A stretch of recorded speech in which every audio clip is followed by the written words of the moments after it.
అందరికీ నమస్కారం అండి. నా పేరు డాక్టర్ జగదీప్. నేను ప్రాథమిక ఆరోగ్య కేంద్రం ద్వారపూడి పిహెచ్సిలో మెడికల్ ఆఫీసర్గా పనిచేస్తున్నాను. ఈ మీటింగ్ దేనికంటే మనకి రేపు మార్చి 3వ తారీఖు మనకి పల్స్ పోలియో డ్రైవ్ ఉంది. పల్స్ పోలియో డే కింద చేసుకుంటున్నాం.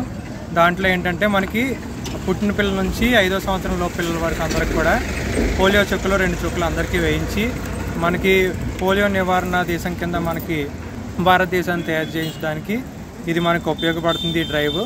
సో రేపు ఉదయం 6 నుంచి మొదలుపెట్టి సాయంత్రం 6 వరకు కూడా ప్రతి గ్రామంలో మనం పోలియో బూత్ల కింద కండక్ట్ చేసి అందరికీ కూడా ప్రతి పిల్లవాడికి 5 లోపు సంవత్సరాలు ఉన్న పిల్లలందరికీ కూడా 2 చుక్కలు పోలియో చుక్కలు వేసి మనకి వాళ్ళకి క్రాస్ ఇమ్యూనిటీ కలెక్ట్ చేసేలాగా మనం కార్యక్రమం చేపడుతున్నాం. అలాగే తర్వాత 4వ తారీఖు 5వ తారీఖు కూడా డోర్ టు డోర్ క్యాంపెయిన్లో వెళ్ళి ఇంటింటికి పోలియో చుక్కలు అయ్యాయా లేదా అని చెప్పి చెక్ చేసి వాళ్ళకు కూడా మిగిలిన వాళ్ళకి వేసి మనకి 100% పోలియో చుక్కలు అందరికీ అందేలా చూసుకోండి.